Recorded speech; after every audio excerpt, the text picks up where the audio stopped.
Hey there, Bruce. Welcome back to the Game of Fortune. We're in the middle of Code Cards, our card-based death game that we seem to have figured out. So let's carry on, shall we? Let me show you the difference between you and me. How is she so confident? Was there some hidden trick I didn't understand? Some flaw in my reasoning? You're wondering if I have some knowledge or some hidden trick up my sleeve, aren't you? The reality is I've just got some serious luck on my side. The last game I played with Elizabeth, I learned a bit about her. Some trivial things mostly. The one thing that was most interesting was her relationship with William Morris. They're a duo, so they came together, right? Well, yes, but it goes a bit deeper than that. William's a bit of an idiot, don't you think? I haven't talked with him much, so I can't really say. He's a bit annoying, but I can't say much on his intellect. You're lucky. He says all sorts of dumb things and doesn't seem to understand the basics of reality. And that's mainly because he's obsessed with the occult. Magic, demons, rituals, the realm of darkness, fantastical things like that. And that factors into his relationship with Elizabeth. How? Elizabeth is his mentor, a wise old soul teaching him the ways of the mystical world. Well, so she's told me anyway. That's why he follows her around like a lost sheep. She has arcane knowledge that many would kill to have, and many have. I don't really know what an apprenticeship would entail, but I guess I could imagine. The substance of their mentor and apprentice relationship doesn't really matter. What matters is how they view one another. It's strange. They seem to be somewhat abrasive at times, but they also have an innate trust. Sort of like how parents and children love each other even though they get on one another's nerves. So you think that they're related to one another? Oh no, they're not related by blood. That much I know for sure. But they've got a bond of some kind. And you're going to use that bond now to get an advantage. You catch on quick. Watch and learn. Teresa pressed the button and looked at Elizabeth. William for two. For two? Was she that confident she could get 2 cards? What if Elizabeth picked one of the blue cards, or worse, the black card? Even if the word fit for 1 card, there was a chance that she'd pick a grey one first, and that'd be the end of her turn. No matter how you look at it, unless she was extremely confident in herself, there was no reason for her to have made that decision. And yet, Teresa had an air of superiority and calm, as if she had a foolproof way of assuring that she was correct. Sure enough, Elizabeth reached for the loving card and it flashed red, and she moved it to her side of the table. And then she reached for the overwhelming card. With just one word, the tables had been turned completely, and now I was at a severe disadvantage. Amazing. I wouldn't have such an opportunity if I hadn't been with Elizabeth and Morris before. And what are the odds that Elizabeth would have been my partner in this game? What if she hadn't volunteered? I truly am a lucky sort of girl, aren't I? Shut up. Shut up. Why can't you just shut up? You don't look so good, Clyde. I suppose that's natural. You're going to need a miracle of sorts to be able to win this game. So go on, show me what you can do. There it was. That overbearing sense of superiority, that assuredness that she could win. It was suffocating. To feel as though fate was so against me, that hope wasn't just important, it was near impossible. And Teresa knew that. Now that was a fun round. Seems you're all getting the hang of this. Now let's shuffle up the remaining cards. Our screens flickered, and while the cards on the table stayed the same, the card types had been changed. The 1 red card was furious. 3 blue cards were isolated, worthless, and success. The black card was confident. But that was pointless. The real issue wasn't the cards. It was the turn order. Since the blue team went first last time, it'll be red team's turn to go first. That's right, since Teresa only had 1 more card, she'd be able to simply get 1 card and win the game. That's right, since Teresa only had to get 1 more card, she'd be able to simply get... Yeah, you just said that. You understand it, right? I turned to her and watched as she tapped her fingers together. You're doomed. You got no chance at survival. 1 card. All Elizabeth needs to do is pick 1 card and it's game over. You don't know that you'll get it right. She might misinterpret something. You don't know her enough to be able to be certain that she'd pick the Furious card even if you gave her a good hint. You don't know for certain. Teresa's lip twitched upwards again as she held her hand against her lip as she tried to hold in her laughter. But it leaked out. Her condescending snickers broke through that false veil of composure. Those are the words of a desperate soul trying to find some kind of out. If what you're saying is true, then why do you look so worried? I'm not worried. Your face tells the truth even when your mouth doesn't. I can see it plastered all over you, the despair, the desperation, the hopelessness. You're wishing that there would be some kind of miracle, some kind of bizarre twist that'll save you here. And you believe that because the alternative is certain death. My heart began to pound ferociously. I could feel sweat rolling down my face and dread flow through my blood like a toxin. She was right. I was hoping for a miracle. Then just get on with it. Huh? If you're so sure you can win, then why are you tormenting a dead man? Just get it over with. Get Elizabeth to pick the right card and then you move on to the next round. Isn't that what you're here for? Well, that's no fun. I was hoping you'd beg or try to make some kind of deal. You wouldn't accept. You don't know that. I can see it in your eyes. You don't care about making a deal. You just want to see the desperation in my eyes. You want to see that last moment when my glimmer of hope is ground to dust between your fingers. I'm not going to let you have it. So just go on and do what you have to do. You weren't any fun at all. After everything, you're just going to roll over and die without a fighting chance? Pathetic. That girl you came with picked a real bum to partner with. You shut your mouth. Oh, did I strike a nerve? Are you angry that I brought up that dead girl that you killed yourself? All that hope and all those regrets weighing on your shoulders, you're just going to let them go to waste, right? A real shame. She died for nothing because a helpless loser like you can't muster any strength. My blood began to boil. My fingers began to dig into my skin as I balled them up into tight fists. You heartless bitch, how can you say something like that? Because it's the truth. In this world, there are only winners, and people like you are the trash that can be toyed with until that little worth you have is burnt to ash. Devon, Kishi, Zeph, Philip, Lilith, Laura, Jade, and Grant, all of them were used up and thrown away, just like you're about to be.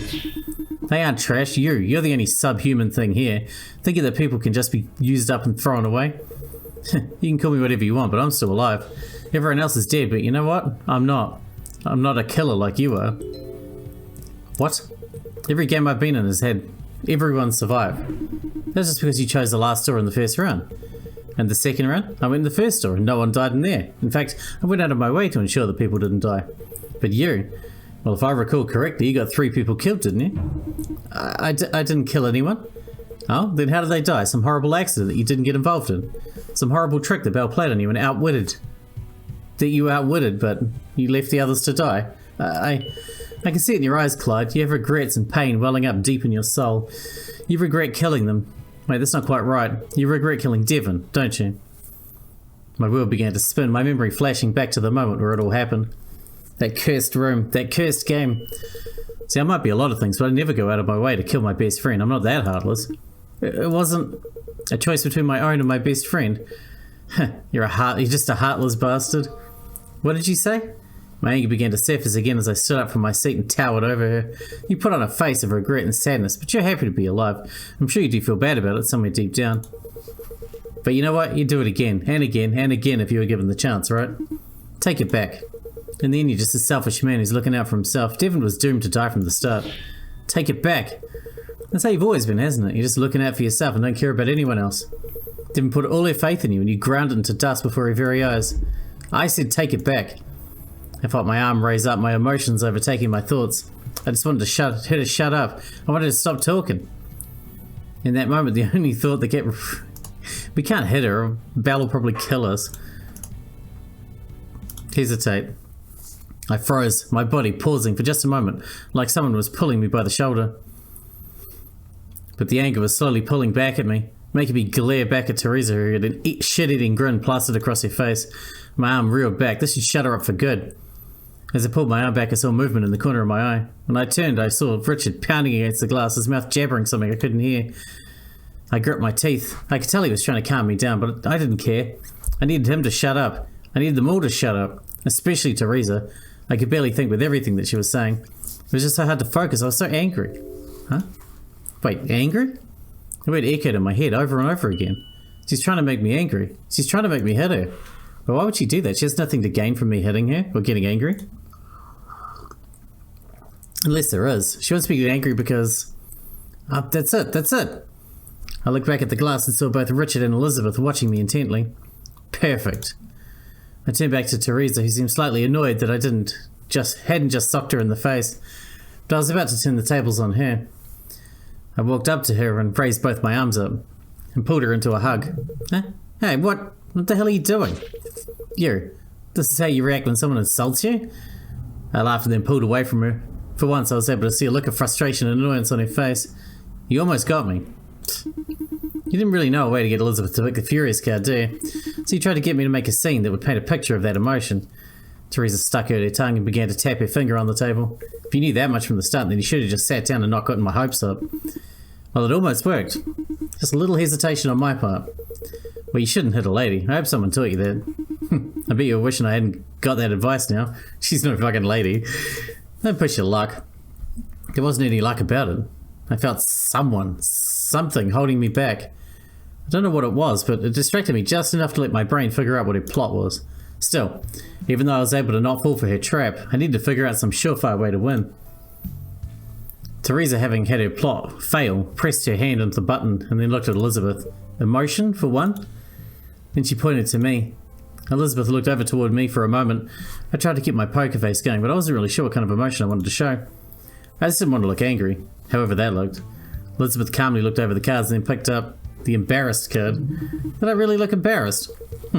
Maybe she thought what you did was embarrassing. I was betting that she had paid attention to your anger before you randomly hugged me. Seems that it probably threw her off. Maybe I shouldn't have waited too long. Damn it. She shook her head in frustration. Though even if I messed up this one time, surely I can make it up later. You must know that, right? Yeah, I know. I'm down 3 cards, but I've got 2 turns to figure out how I can pull it back. True. But you still need to take a risk. Find some way to pick 2 cards at the very least. I know that. I'm just trying to think as to how I do that. Right now I need some surefire way to get at least 2 cards, either this round or the next. Let me think about my cards. The 2 that are closest to one another are isolated and worthless, in the sense that they're both negative. Success is the outlier of those words, but the issue is that I don't know how I'd be able to get the last card on my next round. Either way, I don't really know what worthless or isolated mean for Richard. Maybe I could make him think of being alone with his father, but that wouldn't equate to success or isolation. I think there has to be some way to imagine both those feelings. I looked up at Richard, who seemed to be eyeing the cards, and eventually he turned his gaze to me. I frowned, trying to think of some kind of solution, or maybe if he had an idea that he could signal it to me. After a few seconds he didn't seem to have anything to say, and my frown only got more intense. This wasn't an easy puzzle to solve. But then I noticed something. Richard's eyes turned toward one of the cards, the annoyed card. Why did he suddenly look over at that card? Ah, you get that look in your eye, like you've suddenly come across a solution. You could say that. I pressed the button and prepped myself. Once Richard's eyes were focused on mine, I spoke. Empathy for 3. 3? There's no way you could possibly get 3 cards from a single word like that. You're just going on a gamble. Teresa let out a chuckle as she leaned back in her chair, confident that I was indeed bluffing. You'll get maybe 1 card, and then pick something else on the next try. But hey, I can appreciate the attempt. I had to ignore her. I couldn't let her thoughts affect my nerves. I signaled for Richard to look me in the eye, and then I tried to focus. Remember, isolated, worthless, success. The first round I was alone. There was no one there beside me except my thoughts. Life before I met Devon, I didn't have anyone, no contacts. It was just me, myself and I. All those painful moments where I had nothing and meant nothing to anyone. Isolation. The worst kind is when you're surrounded by people and yet still feel alone. I never broke vision with Richard, but I felt like I was in a trance, a lull between the past and the present, between being aware of what was going on around me and what I was feeling inside. I mean, this game should be easy for us when Richard can read emotion. My focus shifted once Richard started looking at the cards, and his hand quickly snatched the isolated card. Lucky break, you got 1. It's not luck. This is never about luck. Sure, keep telling yourself that. It's about emotion. It's always been about that. And I have the best partner for that. Quit bluffing, it won't make a difference to me. Alright, well, watch and learn. The next word was worthless. What a word, what an emotion. I knew damn well how to feel that. I'd felt that way ever since I dropped out of college, and I could play every memory like a highlight reel in my mind. Every depressive episode, every verbal lashing, every tear that rolled down my cheek. I could wear a mask of worthlessness effortlessly, and I did. I could feel the sullen look creep on my face as the memories percolated in my mind. And just like that, Richard reached for the worthless card. What? Teresa looked in disbelief and glared at me. How are you doing this? You must be cheating, sending some kind of signal. Sign language? Tapping the coordinates on the grid using your fingers? She approached me and towered over me as I sat down. There's no way trash like you'd be able to figure out what he's been looking at or what he's seen. Yeah, you're right about one thing. I am trash. I haven't felt like anything else in forever. Then how? How are you consistently able to get him to pick the right cards? I told you, didn't I? Empathy. Richard's got an extremely good knack for being able to read faces and emotions. I figured maybe if I could tell him what kind of emotions I wanted him to feel, he'd pick the same card. I felt isolated and worthless, he picked those cards. And I think he picked up on that perfectly. Impossible. There's no way to be able to tell the difference between you feeling isolated versus feeling worthless versus feeling grief. Emotions are complex. There are subtle differences between feeling worthless or isolated or grief. Maybe he's able to pick up on those smallest of things. Bullshit, I won't believe you. You're trying to pull one on over on me. If you got it all figured out, then all you need to do is show him some sort of face of success. Success isn't an emotion. People feel victory or satisfaction, but not success. Are you going to try and put some faces on some faces of success then? You're right, I guess in that sense, there's no way that I'd be able to pass on that emotion to him. Of course you can't. And that's because your empathy idea is just a joke. It's not a joke, it's just... It wasn't because I couldn't think of a similar enough emotion that would equate to success, it's just... I can't think of anything in my life that would make me think I've achieved success. All my life thus far has been a bumbling failure, one bumbling failure after another, and simply resenting what the future has in store for me. I couldn't make a face of achievement if I wanted to. I sighed and looked to Richard and shook my head. He nodded, seeming to understand what I meant, and passed his turn. He had the right, after all. He was free to stop whenever he wanted to. I knew it, you were just bluffing. Well, if it was a bluff, would I have managed to get 2 cards out of it? Can you really call it a bluff if I ended up getting what I wanted? Besides, I still have one more round before you get to go again. Reversals like these are always a pain in the ass. Well, you better hope that you can figure out a solution next round, because I'm not holding back. That implies you were holding back before, but maybe you're just becoming more desperate. Wow, look how close you are. Amazing, really. You're putting up quite the fight. Let's see if this will be the final round or not. Let's shuffle the cards again and see what happens.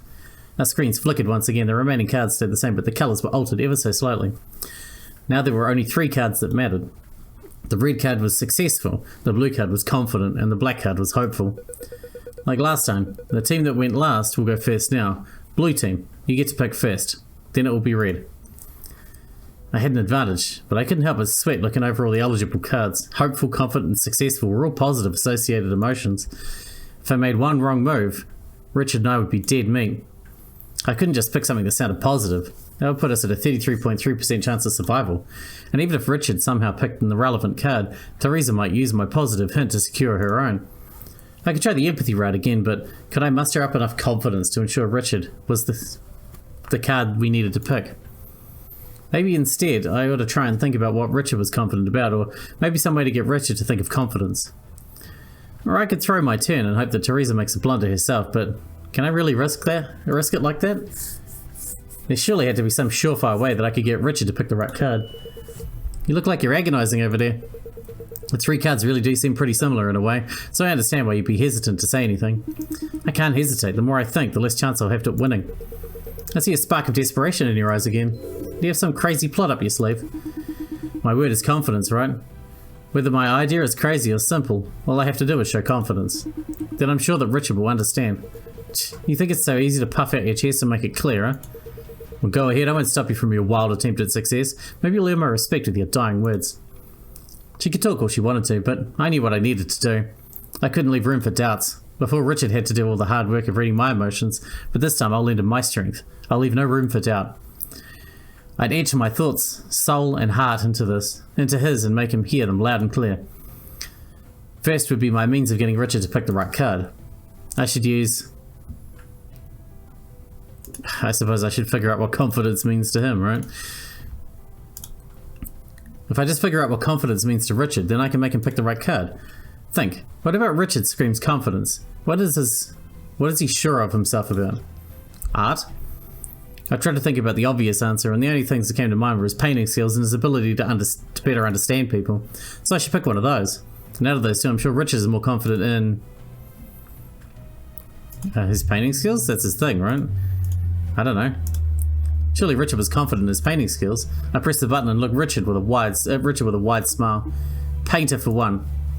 I'm sure that Richard would understand. He was an amazing painter, no doubt, or at least he was confident in his own abilities. Though that didn't last long when I realised that he reached for the hopeful card. Huh? I didn't have much time to question what went wrong as my heart stopped and I fell into a quiet death. Maybe I didn't know Richard as well as I thought, or perhaps he thought that I was hoping for a human connection. Either way, we were both feeling the cold sting of death now. Alright, let's reload and not do that. Empathy. It's empathy. So if I just pick something like that, then it should work. I pressed the button and looked at Richard with a wide smile. Connection, for one. I was sure he'd get the gist of what I mean. We had a human connection. Something that he should take pride in. Of course, I doubted that as soon as he reached for the hopeful card. Huh? Oh, okay, that killed us as well. So we need to go back a bit further. So we have to use the empathy idea again. I don't know Richard well enough to be sure that I could give him a hint about something he's confident in himself. He might be a fantastic painter, but he's never said such, or shown a particular belief that he's amazing. Plus, he tends to think his empathy ability is only slightly above normal. He might not equate that as confidence, which means it'd be best if he can get the idea of confidence from me.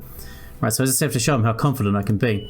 Even if I'm not confident in myself, even if I'm not sure of myself, I just have to fake it. I have to show the act of confidence. I can't hesitate. So what's important is my delivery. I only got one shot at this. I stood up from my seat, leaning over the table before raising my hand high in the air. Everyone's eyes looked up toward me before I slammed my fist down on the button and looked at Richard without skipping a beat. Spoke. The word I needed to say was, well, that's going to be success. Trust. Showing confidence in him. Let's go with that. Or faith. Either of those would be good. I don't think victory's good. Trust. Faith is less confident than trust. I roared with all my might a single word. Trust, for one. The outburst seemed to send shivers through all of their bodies as I commanded their attention. This was confidence. This was assurance. No doubt in their mind that they understood what this dramatic display was about. And as Richard grinned, I watched him calmly reach for the confidence card. Yes, yes. Hell yes. I felt that I could jump up and touch the heavens with how elated I was. How? He just put on some dumb macho display and that was enough to... Why are you laughing? It's a coping mechanism. Like when something so unbelievable happens, you can't help but laugh. It's better than covering your face in tears. Plus, people tend to think you're crazy if you start laughing when you've lost everything. It gives you a sense of madness that makes people fear you. I've been outwitted, outplayed, outmaneuvered. You're pretty damn smart, you know. A guy like you with your quick thinking, you can make a killing doing what I do. Or maybe I'm just getting soft. I must be getting rusty. That bastard better have been telling the truth or else. Her facade started to wear down as tears started to well up on her face. Even though she was laughing, it was obvious she wasn't genuine. She was trying to suppress her fear, her panic behind laughter. Hey, you don't need to save me the words. I'm a dead woman. There's no point in trying to comfort me, just make it quick, alright? I hate it, that feeling of desperation and hopelessness. I don't want to feel it ever again. I'm sorry. Before I could finish my sentence, Teresa's eyes widened with panic, and her laughter stopped as she slumped over the table. Teresa? I looked over the glass and saw Elizabeth had fallen over the table too. Richard was the only one left alive alongside myself. He had his 3 cards neatly stacked up on the table, and I looked over at Elizabeth's corpse. Congratulations, Blue Team, you managed to get 3 cards before your opponent. You are now able to move on to the 4th and final game. Excellent work. Belle's voice rang hollow in my head as I looked over the 2 corpses in the room. I didn't turn toward the door that had just opened, nor did I care that the glass was slowly fading away. An oppressive silence hung in the room even after the game had ended, and it was only after Richard walked toward me was I snapped back to reality. What killed them? I looked over their bodies and didn't find any wounds. They had no pulse. This wasn't a trick. How did they just die right here like this? Maybe Belle killed them. Did something from the inside of their bodies like forcing a heart attack. She can do that? She's the ruler of this realm. I imagine there are unlimited things that she could do. Why? Why is all this necessary? Is it also Belle can get a joy looking over our pain? Is there some kind of lesson that we need to learn? What's the point in all this suffering? I think that varies person by person. That's flimsy. Who would want any of this? I don't care if we wake up from this. I don't care if death is just temporary here. I've killed 5 people. That's not something any normal person can just walk away from. Are they not going to remember? Are they just going to act like I didn't take away their life? You said it'd be like a dream, where we just wake up from this horrible nightmare and move on with our lives. How do you live through something like that? How can I live with that? Clyde, you can't bear the blame on yourself here. Most people knew what they were getting themselves into. I didn't. I wouldn't have come here if I'd known I'd be playing these fucked up games where I had to choose between my own life and others. I didn't even think about how my actions would lead to Teresa or Elizabeth's death right up until the end. All I cared about was winning the game, finding some out. Her life, their lives, none of it mattered to me. These stupid games are warping me. I can't. I don't want to go through this again. Even if I get out of this, I don't want to become some sort of murderous monster. I don't want to remember any of this. You won't be changed. You're not going to be turned into some emotionless monster. How do you know that? I still have to go through one more game, and you're going to be one of my opponents. All these games, they're just about winning no matter the cost. Winning, winning, winning, proving you're better than your opponent, smarter, quicker, stronger. It's all some dumb competition. I don't want whatever lesson this game has to teach. I don't want to turn into some victory-seeking monster again. I did that in the heat of the moment. My mind was just racing about how to survive, how to win. It was only after I'd won did I really think about how Teresa and Elizabeth were just... Look at yourself. You're lamenting over the death of someone who wouldn't have hesitated to kill you. Every step of the way you've been thinking about how your actions affect others. You don't enter the games thinking that you must win, and you leave them questioning if there's anything you could have done that would change things. If you didn't care, you wouldn't be crying after the first round. If you didn't care, you would have only looked out for yourself in the second round. Even now you're worried about becoming something you hate. That's proof that you're clinging tightly to your humanity. So don't give up. At the end of all this, you'll be different, but you won't be broken. I can see it in your eyes, Clyde. You can't let your heart waver now of all times, especially not when they're all watching. You can see it in my eyes? Yes, I can see you fighting not to let whatever old habits you had consume you. Did he really? Did he really see that in my eyes? Was this just some bullshit he was making up so that I'd take the next step? I wanted to disbelieve him, wanted to think he was lying, but my heart told me to trust him. Something pulled me along, telling me that he wasn't lying. Maybe the others really were watching, and were leading me along. I didn't have anything else to go on anyway. Okay, I'll keep trying. Good. Now let's go. We deserve a bit of respite after this. Whatever use it'll be. Slowly the two of us walked out of the room through the hallway, leading us toward the next Clover lounge.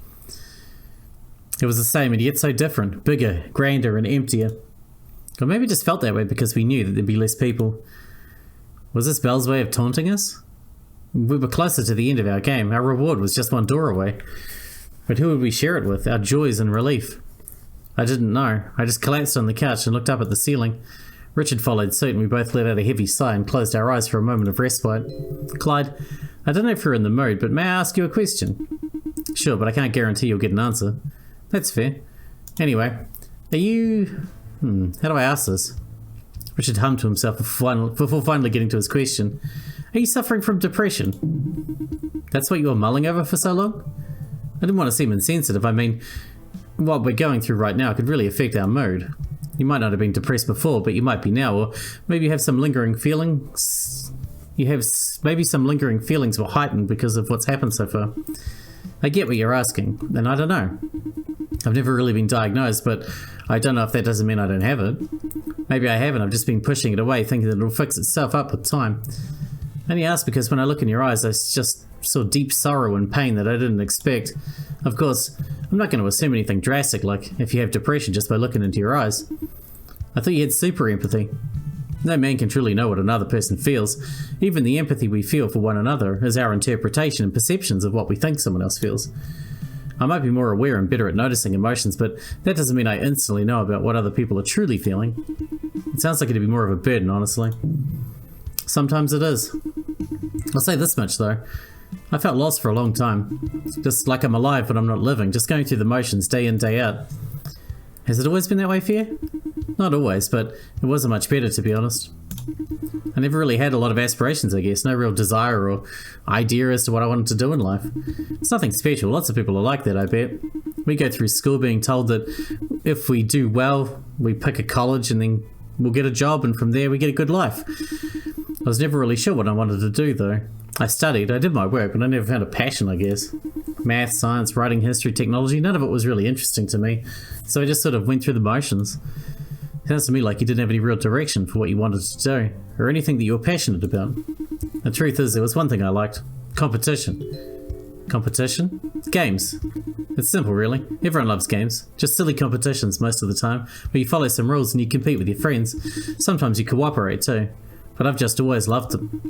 When I was young, it was just card games and board games. As I got older, I started playing more video games and started playing on my computer. It's not a special story, really. Tons of people get sucked into games and do nothing but binge hours upon hours. Before, my mother usually would scold me, telling me time and time again I was spending too much time playing them. I thought that she was just an annoying thorn poking me in the side. I think most people think that of their parents when they're overly doting. I certainly thought so of my dad. Still do in a way. Yeah, hindsight is 20/20. All those comments, I ignored every single one. Eventually I just got dull to everything she said about me and kept playing. Naturally, my grades started to slip since I stopped studying as much. I became more and more of a hermit. Not bad enough where I couldn't get accepted in college, but enough that my mother's concerns only continued to grow. Then when I finally went off to college, none of my habits changed. I didn't care about getting good grades or studying or doing anything. All that mattered was that I had a place to myself. My mother wasn't breathing over my shoulder and I could just play to my heart's content. I have a feeling this story doesn't end well. What tipped you off? My unhealthy gaming addiction or the fact that I'm a depressed dishwasher that feels he's got nothing going on in his life? Oh, I don't mean to spoil the story, but I got kicked out of there quick. A semester in, I gave up trying anything. Academic suspension because of how intense my failure was. I remember going home for my winter break and waiting until the last day to tell my mother. And she was pissed, outraged, and of course she'd be. She felt validated. She was right all along, after all. Those damn games took a hold of my life and I didn't care. Hell, the only time I cried from the whole thing was when my mother locked away my laptop as punishment. Isn't that pathetic? Even after everything I've learned, I've never learned my lesson. I just wanted to keep on playing and forget about the world. Eventually I just got that job as a dishwasher because laying around the house being a sad sack of shit wasn't something my mum tolerated. It was repetitive, it was pointless, but it was at least work. I was good enough at it that I just sort of kept doing it. My mum kept prodding me to reapply at college or even just community college, but I never did. I just gave up on everything.